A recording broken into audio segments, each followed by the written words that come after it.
This video is made possible by our sponsors, AJA. We'd like to thank AJA for all their support and tell you to go to aja.com for all your production and post-production needs. Hi, I'm Gordon Burkell from Filmmaker U. At Filmmaker U, we create courses for film professionals to deepen and diversify your existing skill set. You can learn more at filmmakeru.com, or of course follow us on Instagram at filmmaker_u. Every week we interview a film professional to discuss their work, and this week I'm joined by composer Tyler Strickland, whose work includes the upcoming Netflix documentary Sly about Sylvester Stallone. Welcome to the show, Tyler. Thanks so much for having me. I really appreciate it. So I guess my first question for you is, how did you get involved on this project? So on Sly, one of the producers is Sean Stewart, who's a friend of mine, and we had Sly is a Netflix film, and last year we did a show for Netflix together called Cat People, which went really well, and actually got an Emmy for it, which was pretty surprising and awesome. But we, got back together, got the band back together for this one, and it was about summertime, late summer. I started working on it. It was a pretty quick turnaround because we found out that the film got into TIFF, and kind of needed to, you know, yeah, get Get it her done. done. Get it done. But it went great, and yeah, I'm really happy to be a part of it. So now, how involved was Sylvester Stallone in the making of the doc? Because I've seen some of these docs on Netflix. Sometimes it's like they're heavily involved, and sometimes they're not involved that much. Right. Well, so the film is very personal. It's set around the premise that well, you'll see, but he's moving, and so he's unpacking all these boxes. He's packing all of this memorabilia from all of his films, his career over e- lots of years, and he's discovering all of these old memories, and talking about writing uh Rocky, and coming up with all these ideas for films. And so it's a very personal journey for him, and I think that because of that, the director Tom Zimney probably didn't share too much with Sly until the very end. I know that they did a big screening at his house in a personal setting with his family, and he loved it. So I think what attracted me to color correction was the fact that we were like the next stage of cinematography. And the creative side was huge, trying to understand what was wrong with an image, how to balance it, trying to understand how to let the tools do what you want them to do. Where else can the technology go? What else can we do? I'm very interested in trying to mold the image and create the best look possible. And whatever tools are out there, you want to try and latch onto them. I'm Eric Whipp, and this is my course on color correction.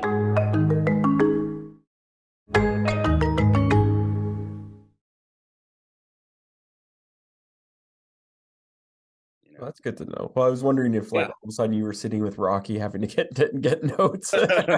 Getting notes from Rocky. Yeah. That would be pretty intimidating, but Yeah. no, I was I'm really excited to to meet him, and see where that goes. But for now, nope, it was just me and getting notes from my creative partners. So in a, if I look at like a TV show or a movie, like they tend to create sounds or musical cues for specific characters throughout the show. But for something like this in a documentary, did you find you were doing that for different elements, or did you change for different eras in his life? We did. Absolutely. So, the thing about Sly is, on the outside, he's this really tough guy, you know? He got this deep voice throughout the whole movie. He's jacked too. He's pretty Still, intense. like, Yeah, still he's pretty jacked. still, yeah, he's a pretty intense guy. But at the core, he's got a lot of heart, and so we kind of had to convey that through the score. A lot of it is, there's this theme throughout the film that has a lot of distortion, and there's a lot of rock music elements, some guitar, some drums, some stuff like that. that work really well for his kind of edgy side, and then these emotional string motifs that keep coming in to try and get across, you know, the heart of the film. And I think it's really successful in the project. Yeah. Interesting. But you know, also there are certain moments in the film where we talk about, you know, it's recapping him working on Rocky, it's recapping working on Rambo and some comedy stuff that was a bit of a blip in his career, but a road that he went down to see if that was worthwhile. So yeah, the film is definitely accompanied by a score that moves with those stories. You know, obviously the Rambo stuff is a bit more aggressive. The Rocky stuff is we're kind of playing to, you know, the playing to the heartstrings of why Rocky is a film, and it kind of stems from a darker, sad place. Mhm. So the music kind of follows that journey a little bit, but it's great. It's such an exciting film, and the music was a lot of fun to make for it. Yeah. Now, did you feel pressure just because Rocky has such an iconic theme and like Rambo's got a memorable sort of sound to it? That was definitely a conversation. Yeah. You know, I hint at it a little bit here and there, but Bill Conti's theme for Rocky is one that, you know, I would never even try to step on or replicate or anything like that. So, you know, I used some brass, I used a couple of instruments that I think speak to um, the heroic side Mhm. of Sly and Rocky and Rambo and all that stuff. So, but I tried to keep it pretty subtle. So, what were your initial discussions like about this movie and like how you were going to approach it? Well, coming into it, they were a little unsure about what the musical direction should have been. You know, it was like, well, is it a rock guitar? Is it a very traditional cinematic score? Um, what is it? Because it's such a complicated film. You know, you're going into it thinking, wow, Rocky, Rambo, you know, but then you get this really emotional uh, portrait of Sly. Mhm. And so we kind of wanted to follow that with, we wanted the audience to be able to follow that journey. And so, you know, I think some of the creative notes were like leave space for the emotion. Don't overpower it just because he is Rocky. You know, that was a big one. Um, but there's a lot of really exciting stuff where he's like, you know, he's reliving some memories, and it's, you know, it's high energy, and we're seeing clips from the films and stuff like that. So, you know, it had to have a bit of a roller coaster. Yeah. Well, and it's interesting because it makes me think that dichotomy of, um, you know, someone who is seen as this like huge male bravado and aggressive, but then having this, maybe a softer tone reminds me of like the Tyson documentary that came out several years ago, where it was like you're dealing with Mike Tyson, but you Yeah. softer tone. Did you look to other docs in a similar vein? Oh, you know, I've got to watch that one. I haven't seen it. I bet it's great. Probably similar to the Muhammad Ali doc, you know, but no, I didn't do too much in that. I've been working in docs for a long time. Hmm. So since about 2012, and you know, it's definitely been a big part of my process is just kind of working with these real stories. Um, how do we get to the core of it? And you know, not everything, you can't judge a book by its cover, and that's really a big, that's kind of how it works out with this film. So now, when I talk to composers, I like to ask them about room choices because I think about, depending the room you're in, if you're doing it with live instruments, it's going to impact the sound. Right. So on a project, are you doing things mostly digital or are you doing it with live instruments and trying to find a specific Yeah, sound? that's a great question. With this one, I am fortunate enough that I'm sitting here in a studio that I built, and Mhm. it was built kind of to the specs that I wanted, and so I'm really happy with the sound in here. Um, it's I have about 15-foot ceilings in here. It's just one big open room, Mhm. but it's treated really well, and I'm able to play guitar. I play cello a little bit. I can play a whole bunch of instruments. I got a bunch of synths in here and stuff. So I do record a lot myself. Yeah. Um, and I work with a variety of musicians. Sometimes we do big sessions in LA, sometimes we do stuff in Europe. On this one, it was a bit more intimate overall. So I did a lot of the work myself, and then I hired um, a couple percussionists. I hired a trumpet player. Um, did a couple cues with some strings overdubbed. And then there's a good amount of sample stuff in there too. But a lot of it is you'll see it's kind of like this Americana score with like elements of rock, and then there's just some nice cinematic string stuff. And there's a lot of like ambient cues too. I mean, Yeah. I'm a big Brian Eno fan. I love, ambient music for sure. I think it's a really great tool for getting to emotion without saying too much.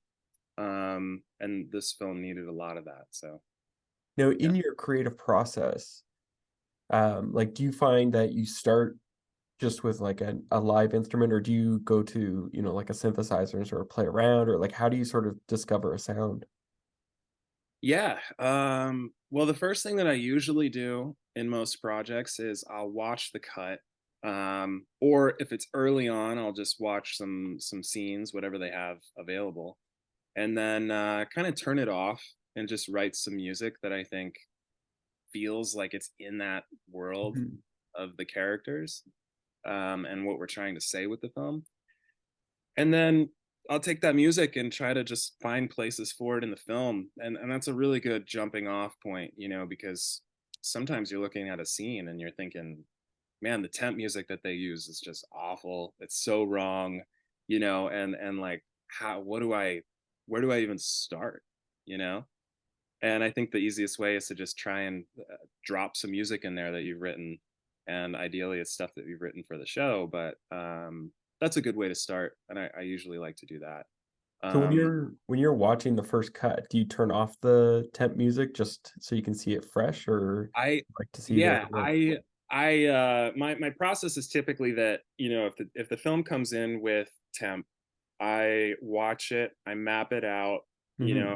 I have like documents and stuff where I map out all the temp music, where it starts, where they have it going out. And then it's kind of about, okay, I see what their vision is here, but you know, now let's mute it Yeah, and start fresh and yeah, see. yeah.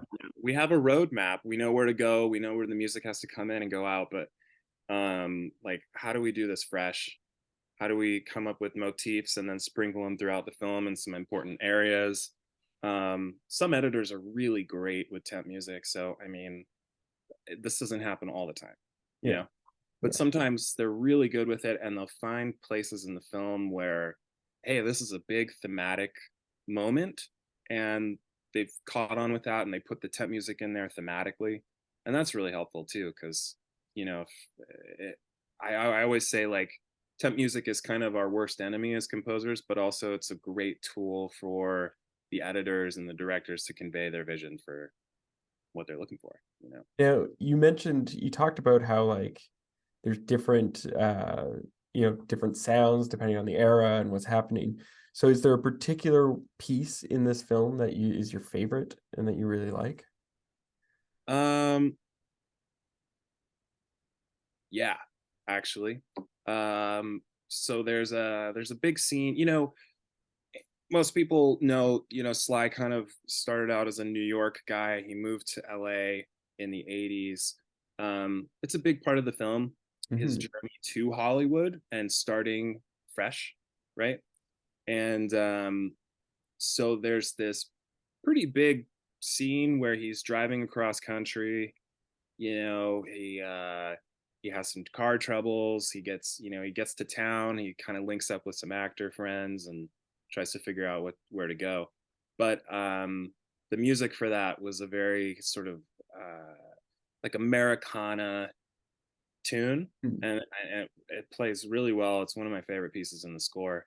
And Tom Zimney, the director for this film, is a brilliant guy, and he's also a director that makes a lot of these portrait films about celebrities or musicians. He's it's funny. So backing up just a second, he originally called me from Rome. I get a phone call from Rome, and he's like, "Hey, this is Tom Zimney. I'm a director. I've got this film. I'm calling you from Rome because I'm on tour with Bruce Springsteen. I'm his on-tour cinematographer. I make films for him. I photograph him and stuff." And I'm like, "Wow, this is pretty cool." So he knows a lot about music, right? He's made films on Willie Nelson and Bruce Springsteen and Elvis and all this stuff. And so he's like, "Hey, I've got a guy for this tune that I think you should call. He's a great harmonica player." So I call him. His name is Mickey Raphael, and he's been in Willie Nelson's band for 50 years playing harmonica, which is pretty cool. Yeah. I think he's been out there for a while, but he just shredded on the cue, and it's one of my favorite pieces of music in the film. I think turned out How really. how weird is that? It's like, I'm just with Bruce. Here's a guy. Check Yeah, a look, and you're like, okay, Bruce, yeah, it must be your friend. yeah, yeah, it's I'll true. check out Will's Yeah, harmonicist. the harmonica player, I guess. Yeah. But yeah, great guy, and he came in and recorded some stuff, and it just turned out so good. And that's probably one of my favorite pieces of music in the film. I also put it on the soundtrack album. We'll put out a soundtrack album closer to the release of the film. But that, and then the polar opposite of that is kind of the Rambo theme, which is just this really angry, Mhm. distorted, atmospheric suite of music that comes up a lot in the film. And it's sort of like the anchor of, it's like the root of all of his angst as a guy. So yeah. Now, I have one last question for you. What would you say is your favorite guilty pleasure film or TV show to watch? Uh, Gosh, you know, um, you prepared me for this question, and I'm having a hard time thinking of it. That's why I started preparing, because people are like, what? Yeah, no, I love it. It's a great question, and to be honest, I work on a lot of heavy stuff. My my guilty pleasure is typically shows that are not that serious. They're kind of like goofy and ridiculous. Like my wife watches a lot of reality TV. Yeah. Um, we've been watching like this show called Below Deck, which is pretty Oh, terrible. that's a great show. It's like Yeah, so ridiculous and I crazy. know, but you know what? It's so funny because like, yeah, as an artist and a musician, and everything we work on is like serious. Mhm. Documentaries are all pretty heavy. Sometimes it's great to just turn your brain off and watch Yeah. something that's almost, you know, just not very good. Well, it's funny because I used to do a lot of doc editing, and I Yeah, used to drive my wife nuts because I'd be like, I just want to watch comedies. And she's like, "Why?" I'm like, yeah, because the amount of depressing stuff I see all day, I need to be lifted up 100%. in a weird. So yeah, I totally get it. Yeah. It's totally, yeah, that's how it works. And it is funny because like my wife loves that stuff, and she kind of like pulls me out of my head sometimes. I'm working in here and covering some serious topic for a Yeah. while. So it's great. Yeah. Well, thank you so much for letting me interview you today. Absolutely. Thanks for having me. I love what you guys are doing, and glad to be a part of it. Thank you. And that's it for our show this week, everyone. Make sure to check us out at filmmakeru.com, and of course on Instagram at filmmakers_u. I'm Gordon Burkell. Thanks for watching. This video is made possible by our sponsors, AJA. We'd like to thank AJA for all their support and tell you to go to aja.com for all your production and post-production needs.